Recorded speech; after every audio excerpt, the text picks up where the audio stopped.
जय हिंद। गुरु क्लासेस में आपका स्वागत है। जैसा कि आप सबको पता है कि हम एडुटेरिया बिहार जीके प्रैक्टिस सेट शुरू किए हैं। जो लेटेस्ट प्रैक्टिस सेट आया है, नया अपडेट वर्जन आया है बिहार बीपीएससी 68वीं एग्जाम के लिए। तो आज ये प्रैक्टिस सेट नंबर 2 है। इसमें 50 क्वेश्चन होंगे। शुरू से लास्ट तक जरूर देखिएगा, ये आपके बहुत काम के लिए होगा और इससे बहुत सारे क्वेश्चन बिहार पीसीएस के एग्जाम में फंसेंगे। तो चलिए विलंब न करते हुए हम शुरू करते हैं सेट के आज दूसरा अध्याय। पहला सवाल है, बक्सर के युद्ध के पश्चात कहां भाग गया?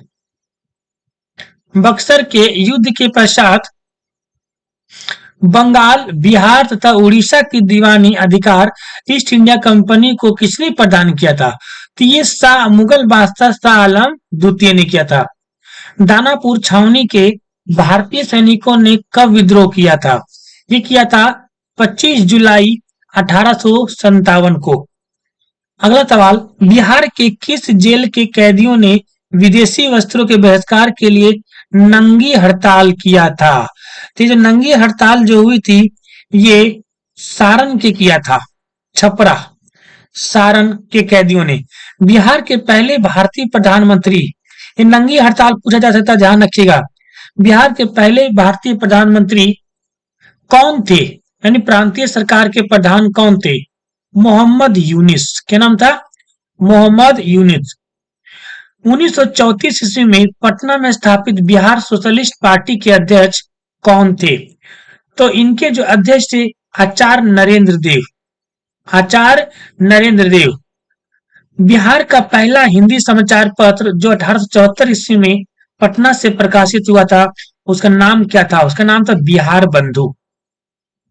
1857 की क्रांति के समय पटना का कमिश्नर कौन था? ये सब सवाल बहुत इंपॉर्टेंट पूछा जा सकता है, ध्यान रखिएगा। William Taylor. कौन था? William Taylor. बिहार के किस स्थान से गांधी जी ने अपना प्रथम सत्याग्रह शुरू किया था? ये शुरू किया था चंपारण से। कहां शुरू किया था? चंपारण से। 1912 ईस्वी में भारतीय राष्ट्रीय कांग्रेस के बांकीपुर अधिवेशन की अध्यक्षता किसने किया था? ये कई बार पूछा गया। 12 में बांकीपुर और 22 में गया, है ना? तो इसकी अध्यक्षता किया था आर.एन. मधोलकर।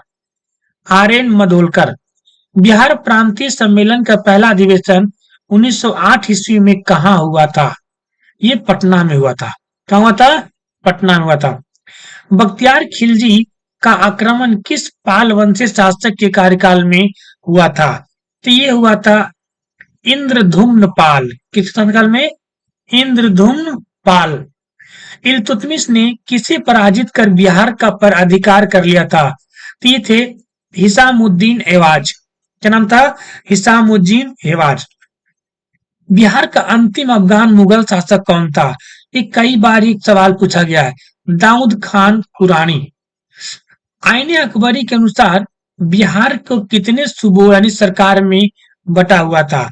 आईने अकबरी जो अबुल फजल ने लिखा है, इसमें कहा गया है बिहार 7 सूबे सरकार में विभक्त था। बिहार विद्यापीठ का उद्घाटन कब हुआ था? तो इसके उद्घाटन हुआ था 6 फरवरी 1921 को।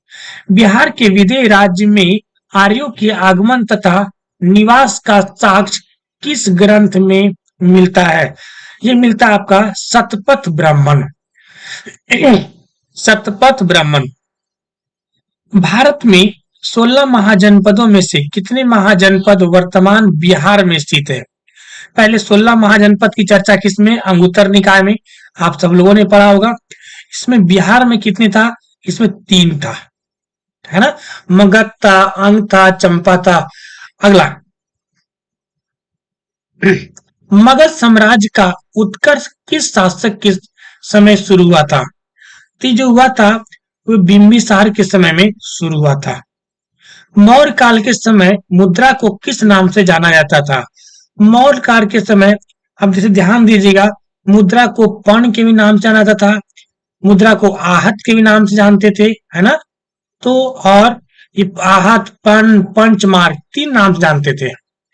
आहत, पंच, पंचमार्क, ध्यान रखिएगा। अगला सवाल, गार्गी संहिता में एक सेकंड में लैपटॉप चार्ज लगा दूं।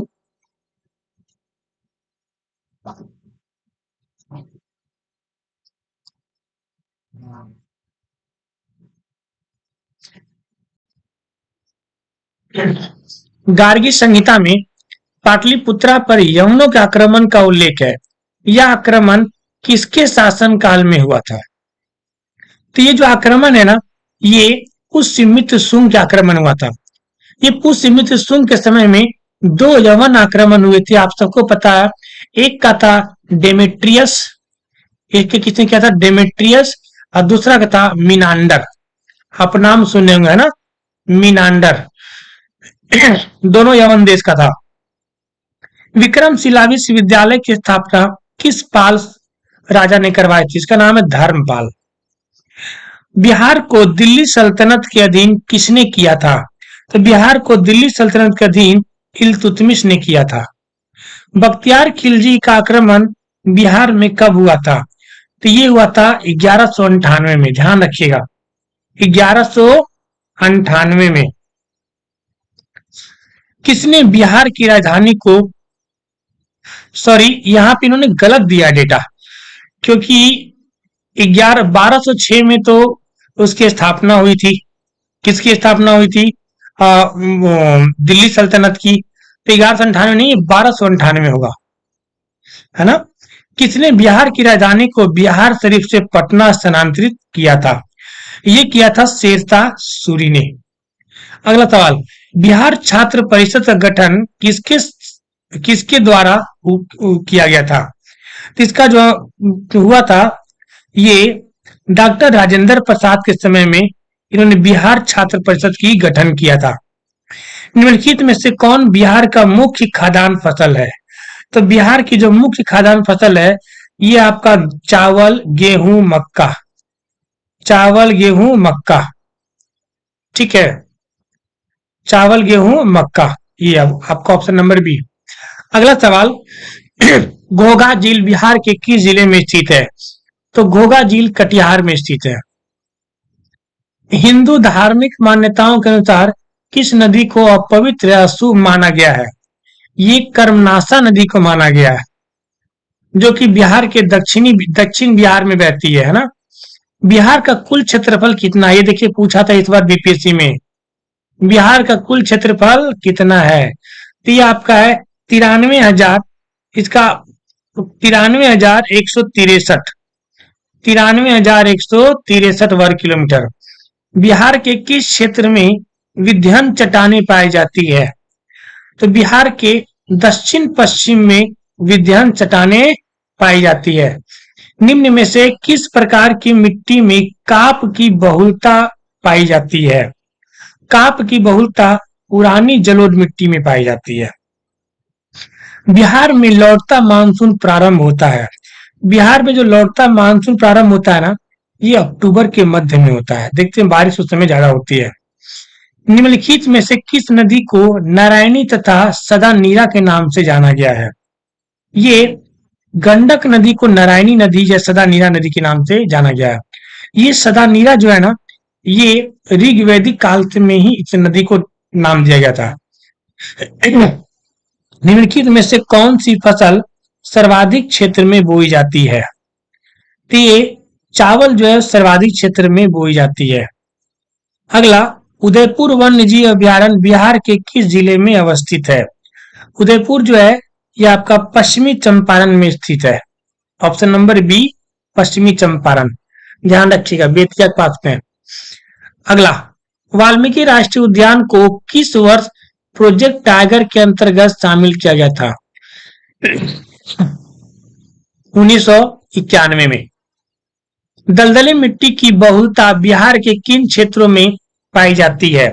ये पाई जाती है दलदली मिट्टी, यानी जहां पे पानी की मात्रा ज्यादा हुआ। किशनगंज में भी होता है, अररिया में भी होता है, ठीक है। तो यहां से किशनगंज और अररिया दो क्षेत्र होंगे, वैशाली में नहीं होता है। तो यानी कि ई होगा एक से अधिक। त्रिवेणी नहर, त्रिवेणी नहर का निर्माण किस वर्ष किया गया था? ये किया गया था 1904 में। कब किया गया था? 1904 में। बिहार के किस जिले में सर्वाधिक चूना पत्थर पाया जाता है? ये रोहतास जिले में पाया जाता है। रोहतास जिलों में ये चूना पत्थर, इसीलिए यहाँ पे आप देखे होंगे रोहतास में डालमिया नगर सीमेंट फैक्ट्री है। अगला सवाल, 2011 के जनगणना के अनुसार बिहार का शिशु लिंगानुपात कितना है? 0 से 6 वर्ष की आयु क्या बोलते हैं? शिशु लिंगानुपात। ये आपका है 935। कितना? 935। बिहार की औसत वर्षा कितनी है? 112 सेंटीमीटर। वर्तमान बिहार में अनुमंडलों की संख्या कितनी है? कितनी अनुमंडल है? 101। ठीक है। राज्य की कार्यपालिका के वास्तविक शक्ति किसमें निहित होता है? देखो, वास्तविक शक्ति जो होता है ना, ये मुख्यमंत्री में होता है। अगला, जहानाबाद से अलग करके बिहार के 38वें जिले के रूप में अरवल को कब स्थापित किया गया? अरवल को 2001 में स्थापित किया गया। ये भी पूछा जाएगा, ये पूछा भी नहीं गया है। भारतीय संविधान के अनुसार किस अनुच्छेद में पंचायतों की गठन की बात कही गई है? पंचायतों की जो गठन की बात कही गई ना, 243 के बी में कहा गया है। किस राज्य में महाधिवक्ता की नियुक्ति किसके द्वारा किया जाता है? देखो, राज्य में महाधिवक्ता की नियुक्ति कौन करेगा? राज्यपाल। और अगर देश में जो, अगर पूरे बात करें केंद्र में जो होता है attorney general of India, attorney general of India, इसको कौन करता है? राष्ट्रपति करता है। ध्यान रखिएगा। बिहार में जब पहली बार राष्ट्रपति शासन लगा था, उस समय बिहार के राज्यपाल कौन थे? कई बार पूछा जाता है ना, नित्यानंद कानूनगो। ऑप्शन नंबर सी, नित्यानंद कानूनगो। बिहार राज्य का राजकीय पक्षी क्या है? गौरैया। ग्राम पंचायत का प्रधान कौन होता है? मुखिया। आप सबको पता है। किसी राज्य के राज्यपाल की नियुक्ति करने का अधिकार किसको है? तो देखो, राज्यपाल की जो नियुक्ति करता है ना, वो राष्ट्रपति करता है। कौन करता है? राष्ट्रपति करता है, प्रधानमंत्री की सलाह पर। ये ऑप्शन में ही नहीं है, यानी उनमें से कोई नहीं। होप सो समझ आया होगा, आपने अच्छे से भी किया होगा। हम फिर मिलेंगे नेक्स्ट वीडियो में, तब तक अपना ख्याल रखेंगे। जय हिंद।